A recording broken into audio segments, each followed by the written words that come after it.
Employees की salary कैसे बनती है, attendance, salary, deductions, employ management, payroll processing, doubt आए कमेंट कर देना। चलिए क्लास शुरू करते हैं। कल की क्लास में हमने फिजिकल स्टॉक वेरिफिकेशन वाउचर पे काम किया था, ठीक है। अब इसके बाद आगे हम फर्दर मूव करते हैं पेरोल की। 12 बोतल मंगाए उस अंकल तो बोतल रख मीडिया।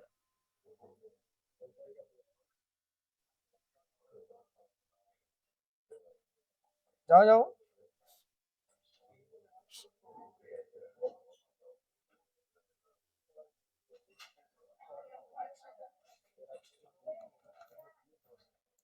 तो आज हम फर्दर मूव करेंगे पेरोल वाउचर्स पे, ठीक है। पेरोल क्या होता है, कैसे पेरोल वाउचर्स पे हम काम करते हैं, इन चीज़ों को आज सीख लेंगे। सबसे पहले एमएस वर्ड ऑन कर लेते हैं, पेरोल का पर्पस समझेंगे। So basically, payroll is used for salaries of employees, ठीक है। एम्प्लॉयज की सैलरीज के लिए यूज होता है। इट कंटेन्स पे हेड्स, ठीक है। पे हेड्स आ जाते हैं इसमें। इसके अलावा अटेंडेंस, ठीक है, बोनस, ठीक है। ये सब चीजें इसमें अवेलेबल होती हैं। पहली आ जाती है सबसे पहले क्रिएशन ऑफ एम्प्लॉयज। मेनली तो हमें सबसे पहले एम्प्लॉयज क्रिएट करने होते हैं, उसके बाद ही हम बाकी की चीजें स्टार्ट करते हैं, ठीक है। अब हम पेरोल को शुरू कर लेते हैं टैली के अंदर। कैसे करना है, फर्स्ट ऑफ ऑल आपको इसके कंपनी में, ठीक है, how to start it. First of all enable this option, पहले आगे भेजें। सबसे पहले इसके ऑप्शन को आपको एनेबल करना पड़ेगा। कैसे एनेबल करते हैं, हम कंपनी में जाएंगे, उसके बाद फीचर्स, फीचर्स में जाने के बाद आप यहां से मेंटेन पेरोल इसको यस कर सकते हैं, एनेबल पेरोल यस, ठीक है। इसके बाद कंपनी कोड आ जाएगा, ठीक है। कंपनी के पास कोड होगा, जब भी कोई कंपनी किसी भी एम्प्लॉय को रिसिप्ट काट के देती है, so they will definitely have a code. मैं जैसे यहाँ पे आई थिंक मेरा गूगल ड्राइव पे है, बट वी विल सलीनफी 20, ठीक है, 2011 ये लेके चलते हैं। कंपनी अकाउंट ग्रुप कोड कुछ नहीं छोड़ते, कंपनी सिक्योरिटी कोड हम सलीनफी 2011 पीटीए ये करते हैं, ठीक है। उसके बाद एम्प्लॉय स्टेट इंश्योरेंस, जो भी हमारे पास एम्प्लॉयज होंगे उनका एट एनी पॉइंट हमने कोई ना कोई इंश्योरेंस के लिए कंपनी के पास फैसिलिटी होगी। अगर नहीं है आप इन पे एंटर प्रेस कर सकते हैं, ठीक है। आपने देखा होगा कुछ कंपनीज या सुना होगा कुछ कंपनीज एम्प्लॉयज को इंश्योरेंस प्रोवाइड करवाती हैं। वो उनका यही प्रोसीजर रहता है कि उनको they have a proper verification for employees, ठीक है। जो भी वो इंश्योरेंस करवाना चाहते हैं कंपनी के साथ, विद एनी कंपनी, वो चाहे वो LIC हो, इंडियन इंश्योरेंस हो, उनके साथ इन कंपनीज का कोलैबोरेशन रहता है एंड उसी हिसाब से इनको कोड वगैरह मिला होगा। इसके बाद नेशनल पेंशन स्कीम के अंदर भी अगर कोई कंपनी आपका फंड काट रही है, जो आपको पेंशन मिल सकती है आगे, बड़ी कंपनीज के अंदर वो नेशनल पेंशन स्कीम में इन्वेस्ट करती है। ऑल्दो ये चीजें आपको वैसे 6 मंथ्स में आती हैं, नेशनल पेंशन स्कीम, ठीक है। जब आप 6 मंथ्स करते हो इन चीजों में, तब आप पेंशन स्कीम वगैरह पे काम करते हो, ठीक है। यहाँ पे 10 नंबर आएगा, कंपनी का 10 कार्ड होगा उनका, 10 की रजिस्ट्रेशन, उसके बाद इनकम टैक्स सर्कल, जो भी ये सब उनको जब भी जिस भी कंपनी में आप काम करोगे उनकी इनकम टैक्स डिटेल्स से आपको पता चल जाएगा, जो वो इनकम टैक्स एम्प्लॉय का काटती है। कुछ कंपनीज में पहले ही रहता है ये चीज कि जो भी उनके पास एम्प्लॉय है वो जितनी उसकी सैलरी बनती है, लेट्स सपोज एम्प्लॉय की सैलरी बनी, this is completely hypothetical and wrong होगा ये, ठीक है। Employ have salary of 7 LPA, ठीक है, 7 लाख पर एनम की उसकी सैलरी है। उसका जो भी टैक्स बचता होगा, आई थिंक 25% समथिंग, जो भी स्लैब्स के हिसाब से बनेगा, जब आप पढ़ोगे तो आपको पता चल जाएगा। जैसे इसका 35,000 हम इमेजिन करके चल रहे हैं कि टैक्स बनता है। सो कुछ कंपनीज क्या करते हैं, या पहले ही सैलरी में से काट ली, ठीक है, या तो वो उसका प्रॉपर पैकेज में से काट लेंगे, जो भी उसका एलपीए का पैकेज होगा उसमें से कटेगा, या फिर क्या होगा उसकी मंथली सैलरी से कटता जाएगा, ठीक है। जैसे 7 लाख पर एनम की अगर सैलरी है, तो उसमें से इन्होंने 35,000 काट लिया, सो अब ये बचेगी 6 लाख 6.65 एलपीए। इस हिसाब से ये सैलरी चेंज हो जाएगी। सो कुछ कंपनीज ऐसा कर लेती हैं, कुछ मंथ वाइज काटती रहती हैं, ठीक है, पैसा सेम कटेगा। बाकी ये चीज वापस कैसे आती है, जैसे आप आगे पढ़ोगे बेसिकली इस चीज को, बट इसलिए मैं समझा देता हूँ। एक एम्प्लॉय है, ठीक है, आपको पता है कि स्टैंडर्ड डिडक्शन के अलावा भी हमारी कुछ डिडक्शंस होती है। जैसे अगर आपने कोई इंश्योरेंस करवा रखा है, तब आपकी सैलरी, जो भी आपका टैक्स लगने वाला है, वो कम हो जाएगा, ठीक है। इंश्योरेंस की जो अमाउंट है वो डिडक्ट हो जाती है, फिर आपका टैक्स कैलकुलेट होता है। जैसे 7 लाख की इसकी सैलरी है, इसने लेट सपोज कर लिया 25,000 इसने उसमें इंश्योरेंस में लगा रखा है पूरी फैमिली का, 25,000 इंश्योरेंस में जा रहा है, तो इसकी सैलरी बनेगी 6.75 लाख, ठीक है। अब 6.75 लाख पे टैक्स लगना है, लेकिन कंपनी पहले ही 7 एलपीए का टैक्स काट। इसके बाद आप क्या कर सकते हो, जो भी डॉक्यूमेंट होंगे आपके इंश्योरेंस के, जो डॉक्यूमेंट्स हैं, वो आप कंपनी में देके उनसे अपना जो बाकी का पैसा होगा, जो वो टैक्स के लिए काटने वाले हैं, वो आप वापस ले सकती है। ये थोड़ा सर पे से जाने वाली बात है, इन चीजों को बात में देखेंगे। लेकिन हाँ, कंपनी के ऐसे टैक्स के लिए पहले ही रजिस्ट्रेशन होती है जो टैक्स काटती है। आप बस इतना याद रखो, ठीक है। कौन टैक्स कलेक्ट करता है, गवर्नमेंट कलेक्ट करेगी या कोई अदर कंपनी है, गवर्नमेंट चूज करके रखो, ठीक है। इसके बाद हम एंटर प्रेस करते जाएंगे। एक सेकंड, यहाँ पे आपको ना कंपनी का पैन कार्ड डालना है, ठीक है। किस पोजीशन के बंदे को टैक्स जाता है और उसका कंपनी का पैन कार्ड आएगा, ठीक है। सॉरी, कौन पर्सन है जो आपका टैक्स देखता है, ठीक है, उसका नाम, सन ऑफ, डेजिग्नेशन और उसका PAN card number. There will be a proper person जो पूरी कंपनी के अंदर इन सब चीजों के लिए रिस्पॉन्सिबल होगा। वो हो सकता है वो कंपनी का सीए हो, तो आपको उसकी सीए की इंफॉर्मेशन ऐड करनी है। उसके बाद हम यहाँ एंटर करेंगे। इसके बाद अब हम फर्दर मूव करेंगे हमारे पेरोल, ठीक है, वाउचर्स में जाना है। पेरोल के लिए सबसे पहले जरूरी चीज हमने यहाँ पे देखा था, क्या है, क्रिएशन ऑफ एम्प्लॉयज। अगर एम्प्लॉयज हो गए तभी हम सैलरी दे पाएंगे। सो इसके लिए हम क्या करेंगे, यहाँ पे गेटवे ऑफ टैली से क्रिएशन ऑफ एम्प्लॉयज कैसे करते हैं, इसके स्टेप देख लेते हैं। सबसे पहले we will go on gateway of Tally. Gateway of Tally पे जाने के बाद गो ऑन क्रिएट। चलिए क्रिएट पे चलते हैं। क्रिएट पे जाने के बाद हमें यहाँ पे एम्प्लॉय पेरोल मास्टर में एम्प्लॉय दिख जाए, ठीक है। एम्प्लॉय ग्रुप भी है, एम्प्लॉय भी है। आज हम एम्प्लॉय बना लेते हैं, अब इसके बाद एम्प्लॉय ग्रुप देखते हैं, ठीक है। सबसे पहले मैं एम्प्लॉय बना रहा हूँ, या वेट, ग्रुप भी चलो बनाएंगे, ठीक है।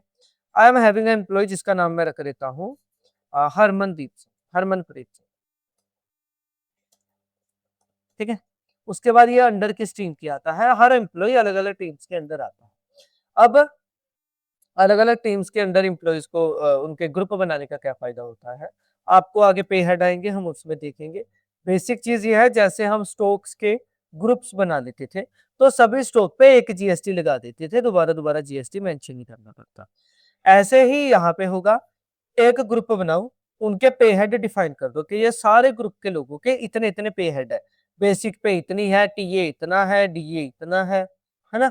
जैसे गवर्नमेंट का है ना कि ग्रेड ए जो जॉब्स होंगी, वो सारी ग्रेड ए जॉब्स पे इतनी इतनी चीजें मिलने वाली है, तो उनको हर एम्प्लॉय के लिए वो चीजें एडजस्ट नहीं करती। तो वही चीज यहाँ पे हम करते हैं, बाद में देखेंगे, पहले इसको बेसिक लेके चलेंगे। यहाँ पे डिफाइन सैलरी डिटेल्स में हमें यस करना। अब इसकी सैलरी डिटेल्स आ जाती है क्रिएशन ऑफ एम्प्लॉय के अंदर, ठीक है। क्रिएट एंड देन हमें मूव करना है एम्प्लॉय। उसके बाद क्रिएट हिज पे हेड। पे हेड्स क्या होते हैं, मैं आपको किसी एक रैंडम सैलरी स्लिप दिखा देता हूँ, ठीक है। किसी एम्प्लॉय के सैलरी स्लिप, तो हियर वी आर, ठीक है। यहाँ पे अगर आप देखो तो एम्प्लॉय की अलग अलग सैलरीज, राइट। ऐसे ही हम पे, ये पे हेड ही होते हैं बेसिकली सैलरी हेड। तो हम यहाँ पे पे हेड बना रहे हैं। मैं जैसे लिख दिया मैंने इस तरफ से, दूसरी साइड आपको पे हेड दिखेंगे, ठीक है, जैसे स्टॉक दिखते हैं। यहाँ पे मैं लिख रहा हूँ ऑल्ट सी। इसमें सबसे पहले मैंने बनाया बेसिक पे, ठीक है। बेसिक पे क्या है, अर्निंग है, डिडक्शन है, बोनस है, ठीक है, लोन है, रीइंबर्समेंट है, क्या चीज है, हम अर्निंग बोलेंगे क्योंकि ये अर्निंग ही है, ठीक है। इनकम टाइप फिक्स रहेगी इसकी, फिक्स और वेरिएबल को फर्दर देख लेंगे। वैसे बाय द वैसे इसको अभी के लिए आपको याद रखने की जरूरत नहीं है, बाय द टाइम जो अब लगोगे तब आप देख सकते हैं।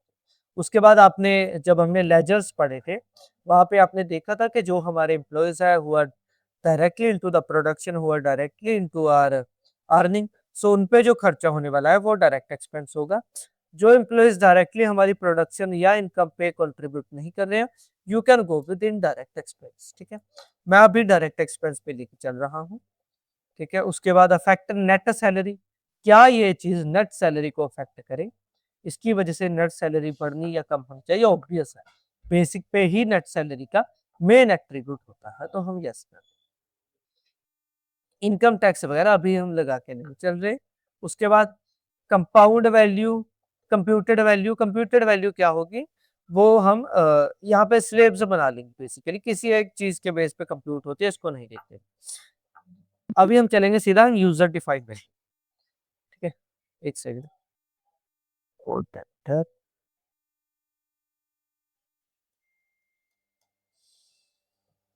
ओके सॉरी, इसको हम रखेंगे ऑन अटेंडेंस, ठीक है।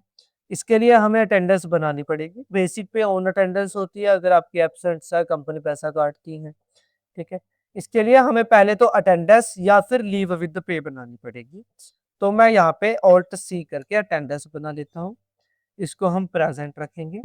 यहाँ पे एडिट क्यों नहीं कर सकते, क्योंकि पहली है, this is the first attendance, and ये या तो अटेंडेंस होगी या लीव विद पे। अगर आप कंपनी में नहीं भी गए, ठीक है, लेकिन आपको स्टिल पैसा मिल रहा है, इट मीन्स कि आपकी अटेंडेंस ही है एक हिसाब की इन टर्म्स ऑफ सैलरी, ठीक। तो हम इसको एक्सेप्ट कर देंगे, ठीक है। कैलकुलेशन पीरियड, हम बोल रहे हैं मंथली के, मंथ के बेस पे इसको कैलकुलेट करो, ठीक है। और एक मंथ में कितने दिन आपको कैलकुलेट करने हैं, इसको आप एज पर कैलेंडर पीरियड ही रखो।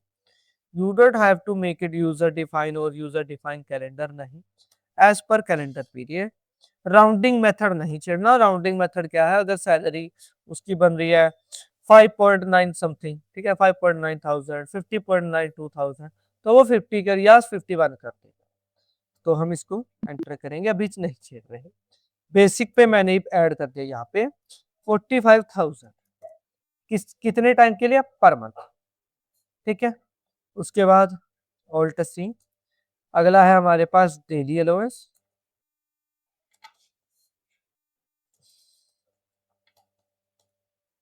ठीक है। क्या है ये, अर्निंग है, फिक्स है, डायरेक्ट एक्सपेंस में ऐड कर रहे हो आप, क्योंकि आपका एम्प्लॉय कंपनी के लिए डायरेक्ट काम कर रहा है, you can go with indirect expense, ठीक है, क्योंकि ये चीज आपकी अर्निंग को अफेक्ट नहीं करती जो आप डीए दे रहे हैं। उसके बाद कैलकुलेशन पीरियड, फ्लैट रेट कर सकते हो, या तो आप ये फ्लैट रेट पर मंथ का इतना ही मिलेगा, ना कम होगा कभी ना ज्यादा होगा, ठीक है। या फिर हम इसको कंप्यूटेड वैल्यू के बेस पे भी लेके जा सकते हैं, ठीक है। कंप्यूटेड वैल्यू में हम देखते हैं सबसे पहले ऑन करंट अर्निंग टोटल, ठीक है। ऑन करंट अर्निंग टोटल मतलब कि जो भी करंटली उसकी अर्निंग का टोटल बनेगा उस हिसाब से, इसमें मैं बोल रहा हूं कि उसकी अगर करंट टोटल अर्निंग जो सैलरी स्लिप्स पे आएगी, अगर इस एम्प्लॉय की वो अर्निंग है, ठीक है, if his total earning for a month is 50,000, 40 हमने वो बेसिक पे कर दिया, 50,000 टोटल बनता है, it should be month is up to मतलब 50,000 तक बनती है। तब हम क्या करेंगे, अप टू 50,000, तब इसकी परसेंटेज या वैल्यू आप मेंशन कर सकते हो, मैं यहाँ पे वैल्यू दे देता हूँ। तब हम दिए देंगे 4,000, ठीक है। अगर ये अमाउंट टोटल इनकम 50,000 से ज्यादा होकर 1 लाख तक जाती है, तब हम क्या करेंगे, वैल्यू रखेंगे इसकी 5,000। अगर ये 1 लाख से किसी भी अमाउंट तक जाए तब हम इसको रखेंगे 4500 55 6000 या 65। ठीक है। This is use of computed values. Enter करेंगे। ठीक है, डेली अलाउंस लग गई। इसके बाद हम कर देते हैं ट्रैवल अलाउंस। इसकी कैलकुलेशन पीरियड फिर हम कंप्यूटेड वैल्यू पे चलेंगे। ठीक है, राउंडिंग मेथड नहीं छेड़ेंगे। इसके बाद आता है own specific formula. Specific formula के अंदर हम बोल रहे हैं कि पे हेड, ठीक है, और मल्टीपल पे हेड्स होते हैं। मैं बोल रहा हूं पे हेड और डेली अलाउंस का, अगर इन दोनों को मिला के, पे हेड प्लस डेली अलाउंस, इन दोनों को मिला के अगर इसकी सैलरी बनती है 50,000, ठीक है, तब हमें कितना परसेंट देना है, 5%। 50,000 से कितनी भी ज्यादा हो हम 7%। समझ आया? स्पेसिफिक फॉर्मूला एंटर करेंगे, एक्सेप्ट। इसके बाद हम बोनस लगा देते हैं।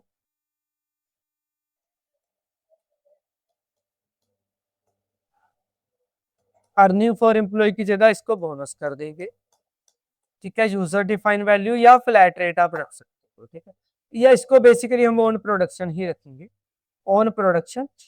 प्रोडक्शन टाइप किस चीज की प्रोडक्शन, सेल्स है, प्रोजेक्ट्स है, क्या प्रोडक्शन है, मैं लिख देता हूं जैसे सेल्स। सेल्स की प्रोडक्शन पे कितना यूनिट्स होंगे, बेसिकली सेल्स में एसएलएस कर देंगे हम। सेल्स नहीं है तो एसएलएस करके क्वांटिटी कोड बना रहे हैं हम, सेल्स। ठीक है, अगर इसकी प्रोडक्शन सेल्स पे रखेंगे, एक सेल के कितने पैसे देने हैं, मैं बोल रहा हूं 1500 रुपए। समझ आया? इसके बाद एंटर करेंगे, एंड ऑफ लिस्ट। एक एम्प्लॉय बन चुका है हमारे पास। उसके बाद इसका नंबर आ जाएगा, एम्प्लॉय नंबर। मैं ऐड कर देता हूं HS34। ठीक है, designation sales executive,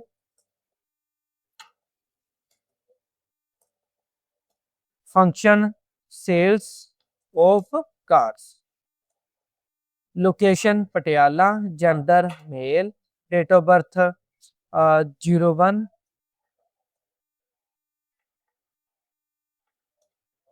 blood group you can go with any, father name, mother name, बहुत सारी डिटेल है, इतना टाइम नहीं। Aadhaar card, UAN number, EPF number, सारा कुछ ऐड करना। बैंक के डिटेल यहाँ पे हम ऐड कर सकते हैं। ठीक है,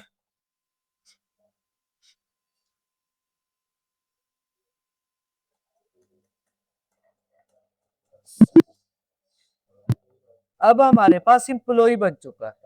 इंप्लॉय बनने के बाद हमें लगानी है अटेंडेंस। ठीक है, पे हेड्स हमने बना लिए हैं। अटेंडेंस आएगी तो इसके लिए वाउचर कट होगा। वाउचर कटेगा अटेंडेंस का, अदर वाउचर, यहाँ पे शो इनएक्टिव, ये रहा, सॉरी, अटेंडेंस। एम्प्लॉय का नाम हरमनप्रीत सिंह। ठीक है, सबसे पहले प्रेजेंट अटेंडेंस लगा रहे हैं हम, कितने, 30। ठीक है, 30 दिन की हमने प्रेजेंट लगा दी।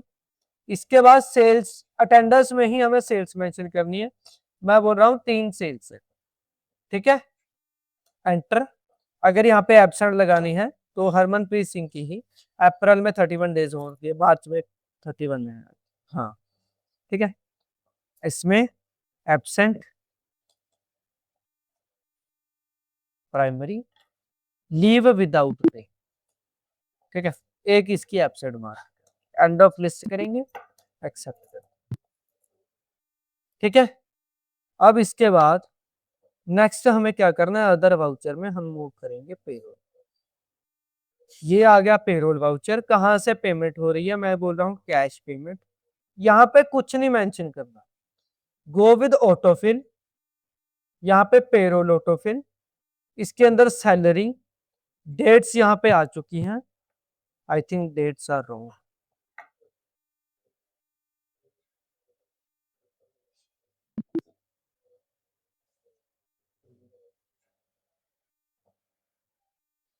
वाउचर स्टेज ऑफ अटेंडेंस, इसकी डेट चेंज करते हैं,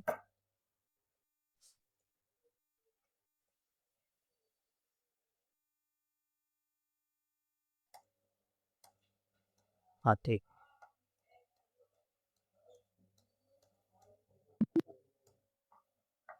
अब आगे मूव करें, पेरोल, सॉरी पहले other voucher, go with payroll, इसके अंदर कैश, यहाँ पे एम्प्लॉय का नाम, उसके एम्प्लॉय का नाम कुछ नहीं, autofill, payroll autofill, salary, dates यहाँ पे आ चुकी हैं, एम्प्लॉय का नाम, ठीक है, एम्प्लॉय नेम के हिसाब से सॉर्ट करो, कैश पेमेंट है और यहाँ पे सारी सैलरीज आ, ठीक है। 31 मई को, मई की हम ये काट रहे हैं सैलरी, सो ये 1 मई से लेके 31 मई तक की है। अभी यहाँ पे कैलकुलेट कर लेते हैं पहले इसको, फिर हमें समझ आ जाएगा, ठीक है। कैलकुलेटर, पहले तो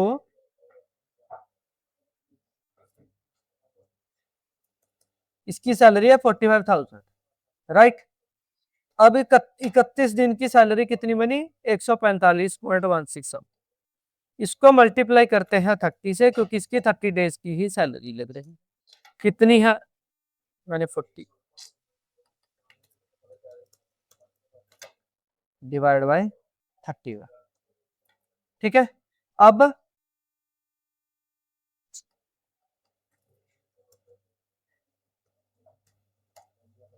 इंटू 30,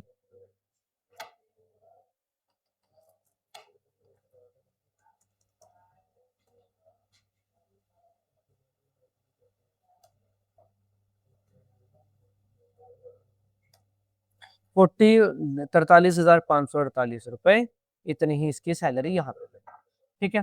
अब इसकी जो सैलरी थी वो 50,000 से, टोटल जो सैलरी है वो आई थिंक 50,000 से कम बन रही थी,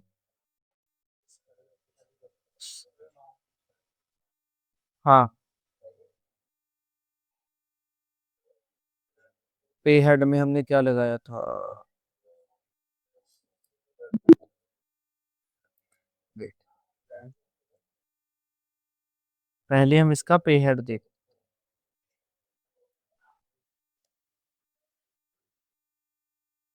एम्प्लॉय,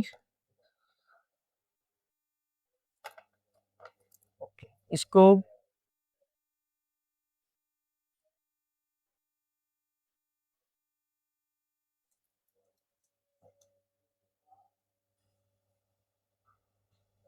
इतना मेंशन किया है हमने,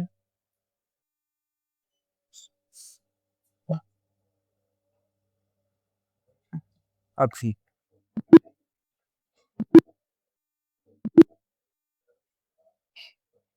now we will go on payroll, employee का नाम, यहाँ पे ऑटोफिल, एम्प्लॉय का नाम, यहाँ से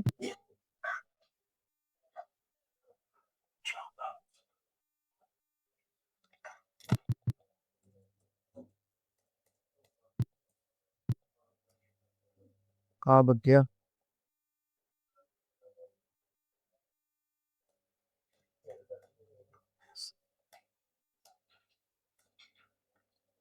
ठीक है। अब इसकी जो सैलरी हमने पीछे मेंशन की है, इट वाज कि अगर इसकी जो भी अर्निंग होगी वो इन चीजों का टोटल 1 2 3 इनका टोटल अगर 50,000 तक है तब हम 4,000 का टीए देने वाले थे, ठीक है। अगर इसका टोटल 50,000 टू 1 लाख आता तो हम देते टीए 5,000 का, अगर उससे भी ज्यादा होता तो 65,000 का। यहाँ पे हमने डीए दिया 4000 इनको एक बार कैलकुलेट कर लेना, ठीक है। उसके बाद travel allowance and then bonus. कितने प्रोजेक्ट्स बनाए थे हमारे एम्प्लॉय ने? आई थिंक 3 प्रोजेक्ट्स थे। 1500 3 सेल्स थी, 1500 एक सेल का, तो 3 सेल के टोटल 4500 बनते हैं। ऑल्ट पी करके करंट से यहाँ पे आप पे स्लिप एम्प्लॉय को दे सकते हो।